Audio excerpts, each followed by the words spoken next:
माता जी हरे कृष्ण स्टार्ट करिए माता जी। हरे कृष्णा। आवाज सही आ रहा प्रभु जी? हरे कृष्णा। आवाज नहीं आ रहा है आपका। हरे कृष्णा। मंगलाचरण से मैं स्टार्ट करती हूँ। ओम अज्ञानतिमिरान्धस्य ज्ञानाञ्जनशलाकया चक्षुरुन्मीलितं येन तस्मै श्रीगुरुवे नमः। श्रीचैतन्यमनोभीष्टं येन भूतले स्वयं रूप कदा मह्यं ददाति शक्तिकान्तिकम्। नमो विष्णुपादाय कृष्णप्रेष्ठाय भूतले श्रीमती भक्तिवेदान्त स्वामिनीति नामिने। नमस्ते सरस्वती देवे गौरवाणी प्रचारिणे निर्विशेष शून्यवादी पश्चादेशतारिणे। जय श्री कृष्ण चैतन्य प्रभु नित्यानंद श्री अद्वैत गदाधर शिवसति गौर गोविंद।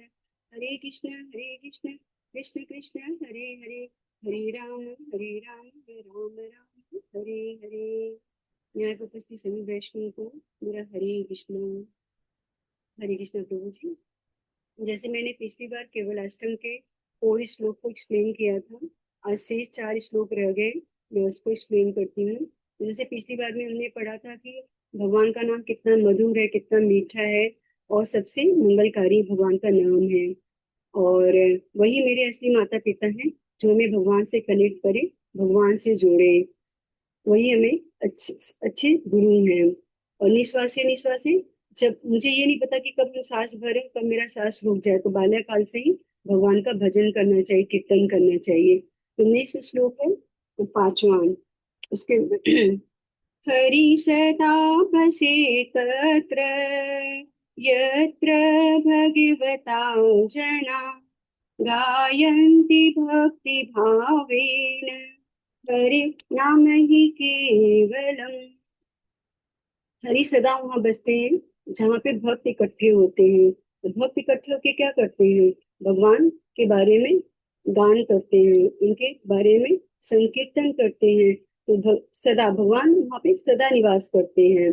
जैसे हम लोग यहाँ पे इकट्ठे होते हैं सभी लोग सुबह सुबह 5 बजे और भगवान के बारे में चर्चा करते हैं, जप करते हैं। तो यहाँ पे भगवान प्रत्यक्ष रूप से तो नहीं देख सकते, लेकिन अप्रत्यक्ष रूप से भगवान यहाँ पे अवेलेबल है। वो हम लोग का सारे कार्य एक्टिविटी को देख रहे हैं।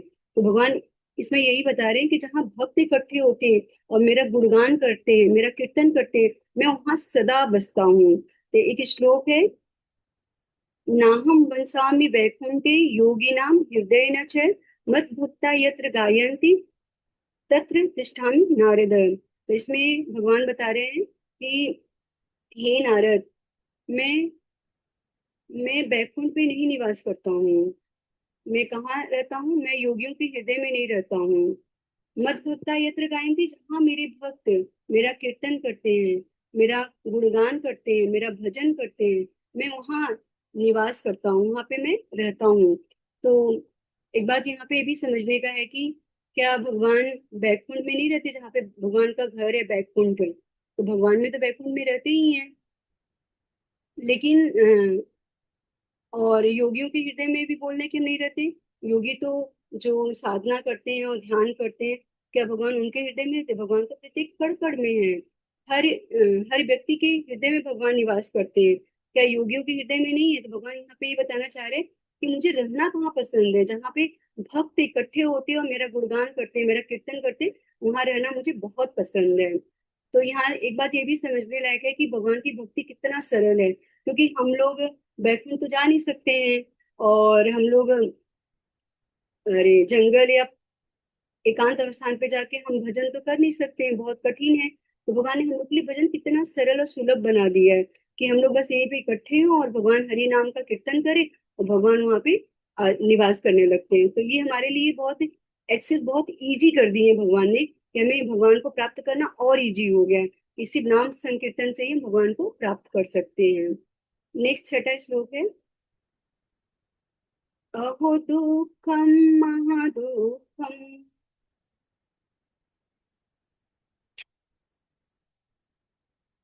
अहो दुःखं महादुःखं दुःखद दुःखतरं यत् काचात् विस्मृत्य रक्तं हरे नाम हि केवलम्। बहुत दुख की बात है, महा दुख की बात है। बहुत ही दुख की बात यह है कि जो हमारे पास है उसको हम छोड़कर और दुनिया के पीछे भागते हैं, संसार में हम सुख को खोजते हैं, और लोग जो असली बेसकीमती हमारे पास चीज है उस पे हमारा ध्यान नहीं जाता है। तो भगवान बताते हैं कितने दुख की बात है। जैसे हरि नाम स्वतः हमारे पास है, लेकिन उसको छोड़ के, असली सुख को छोड़ के हम दुनिया में भौतिक मटेरियल में हम सुख को खोजते हैं। तो जैसे हमारे पास बहुत बेसकीमती हीरा है, उसको हम कूड़े में फेंक दें और आर्टिफिशियल हीरो को पहन लें। वैसे ही भगवान यहाँ पे बता रहे, बहुत ही दुख की बात है कि हम एक छोटे से कांच के टुकड़े, यानी छोटे से कांच के टुकड़े के लिए हम पूरे दिन रात भागते हैं, और जो असली सुख है भगवान हरि का नाम, उस पे हमारा कोई ध्यान नहीं जाता है। ये हमारे लिए बहुत ही दुख और कष्ट की बात है। तो जैसे यहाँ पे हम एक एग्जाम्पल हनुमान जी से ले सकते हैं। जब हनुमान जी राम जी की सेवा में थे, तो राम जी जब उनसे बहुत प्रसन्न हुए, तो भगवान राम ने उनको क्या दिया कि हीरे का हार दिया, मोती का हार दिया। तो भगवान हनुमान तो बहुत खुश हो गया कि मुझे मोती का हार मिला है। तो जब भगवान जी मोती का हार हनुमान जी पाए, तो उन्होंने देखा कि एक मोती निकाला, इसमें देखिए भगवान कहाँ है। तो भगवान का उन्होंने दर्शन करना चाहा, तो उसमें भगवान तो दिखे नहीं। फिर क्या सोचे अंदर होगा, तो मोती को तोड़ा और उसमें देखा कि भगवान का दर्शन है, तो उसमें भी भगवान का दर्शन नहीं हुआ। फिर नाम का उनको दर्शन नहीं हुआ, तो एक एक मूर्ति को तोड़ते गए, लेकिन उनको भगवान का दर्शन ही नहीं मिला, उनको भगवान का नाम ही नहीं मिला। तो बोले मेरे किस काम का, सारा तोड़ के वहीं पे फेंक दिए। इसी तरह है, हम लोग जो सच्चा सुख हमको मिला है उस पे हम लोग का ध्यान नहीं जाता, और संसार में हम सुख को खोजते हैं। तो ये हमारे लिए बहुत ही दुख की बात है, बहुत ही कष्ट की बात है। नेक्स्ट श्लोक है, दीयताम दीयताम कर्णो नियतां नियतां वच गीयतां गीयतां नित्यं हरे नाम ही केवलम। दीयताम दीयताम, जो हमें अपने कानों से बार बार हमें सुनना चाहिए, बार बार हमें बोलना चाहिए, बार बार हमें उच्चारण करना चाहिए। गताम गताम, हमें बार बार गाना चाहिए। क्या गाना चाहिए? हरे नाम ही केवलम। हमें भगवान हरि का नाम ही सुनना चाहिए, भगवान हरि का नाम ही स्मरण करना चाहिए, भगवान हरि के नाम का ही हमें गान करना चाहिए। कैसे गान करना चाहिए? हरे कृष्ण कृष्ण कृष्ण हरे हरे, हरे राम राम राम हरे हरे। तो हमें बस इसी पे हमें ध्यान देना चाहिए। तो यहाँ पे एक श्लोक ये भी आता है कि जब राजा परीक्षित, जब उनको ऋषि मुनि से श्राप मिला था, तो उनके पास कुछ ही समय शेष रह गए, तो अंत काल में उन्होंने क्या किया? हरि नाम का स्मरण किया, सुखदेव गोस्वामी का शरण लिया, श्री भागवतम का श्रवण किया, और अंत समय ने उन्होंने क्या प्राप्त किया? भगवान का कीर्तन, भगवान का नाम ही उनका साथ दिया। जबकि देखा जाए तो एक राजा है, बहुत बड़े राजा हैं, और उनके पास किसी चीज की कमी नहीं, लेकिन अंत समय उन्होंने किसका साथ लिया? भगवान हरि का ही साथ लिया। भगवान हरि ही उनको एकमात्र मोक्ष दिलाने का एक साधन था। तो हमें इस इससे ये समझना चाहिए कि अंत समय हमारे साथ क्या जाता है? भगवान हरि का नाम ही हमारे साथ जाएगा। तो अंत समय और कुछ हमारे काम में नहीं आए, भगवान हरि का ही नाम हमारे साथ जाएगा। जो राजा परीक्षित से हमें सीखने को मिलता है कि अंत 7 दिन बचा, तो उन्होंने सब कुछ राजपाट छोड़ दिया और भगवान सुखदेव गोस्वामी के शरण में गए, और वहां पे शरणागत होके बस निरंतर भागवतम का श्रवण चिंतन कीर्तन हरिनाम संकीर्तन किया, जिससे उनको मोक्ष की प्राप्ति हुई। तो यहाँ पे हमें ये चीज सीखने को मिलता है। 8वां श्लोक है,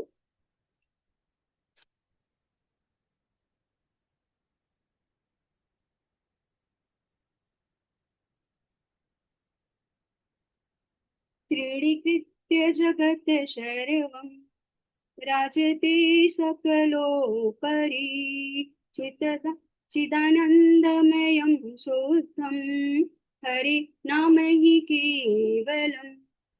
अपने कानों से हमें बार बार सुनना चाहिए, हमें वाणी से बार बार उच्चारण करना चाहिए। हरि नाम का उच्चारण हमें रोज करना चाहिए, रोज उनका गुणगान करना चाहिए। क्योंकि जो सांसारिक बातों, जो जगह ईश्वर का नाम है, सबसे बड़ा सत्य है, शांति का मार्ग है। बिल्कुल हमें वैसे ही समझना चाहिए जैसे हमारी माँ हमको अच्छी शिक्षा देती है अच्छे भविष्य के लिए, वैसे हरि नाम संकीर्तन हमारे फ्यूचर के लिए एक रामबाण है, एक हीरा है। इस तरह हमको समझना चाहिए। तो यहाँ पे प्रभुपाद जैसे ये नीलकंठ स्वामी जी बहुत सुंदर हम लोग को भगवान के नाम के बारे में हम लोग को एक्सप्लेन करें कि जो भगवान का नाम है, श्री कृष्ण विष्णु का नाम है, वो सबसे ऊपर है, सबसे ऊपर शोभामान है। जो आनंद है, जो पवित्रता से परिपूर्ण है, जो अ, जो संसार में सभी चीज सुख और दुख के नाम, जो सुख और दुख है उसके सामने एक तिनके के समान है, एक छोटे से टुकड़े के समान है। भगवान का नाम ही सबसे ऊपर चमकता है और संसार में सभी नियम और बंधनों से हमें मुक्त करता है। भगवान का नाम चेतना है, आनंद से भरा हुआ है और पवित्र है, एकदम निर्मल है।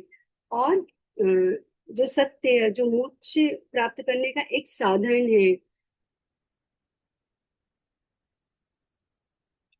जीवन में जैसे कोई भी कठिनाइयां आए, कोई भी समस्या आए, तो भगवान के नाम के सामने एक तिनके के समान लगता है और वो पल भर में हम दूर कर लेते हैं। तो जो असली सुख है संसार में और भौतिक चीजों में नहीं, वो भगवान के हरि के नाम में है।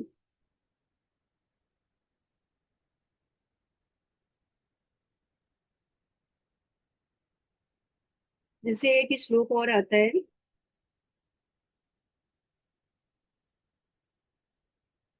एक श्लोक है पद्म पुराण में जो बहुत फेमस है। नाम चिंतामणि कृष्ण चैतन्य रस विग्रह पूर्ण शुद्धो नित्य मुक्तो अभिनत नाम नामिने। जो भगवान का नाम है वो एक चिंतामणि है, इच्छा पूर्ति करने का एक साधन है। भगवान के नाम हमें सब कुछ इच्छा देने का एक बहुमूल्य रत्न है। कृष्ण चैतन्य रस विग्रह, भगवान जो स्वयं है वो कृष्ण है, वो हमेशा आनंद से भरे हुए हैं। यह नाम पूरी तरह से पूर्ण है और यह नाम पवित्र है, जिसमें माया और भौतिक दुनिया का कोई असर नहीं है। नित्य मुक्त हमेशा मुक्त है। और अविनक्त नाम नामिनो, नाम और नामी में कोई अंतर नहीं है। भगवान का नाम लेते ही भगवान वहां पे उपस्थित हो जाते हैं।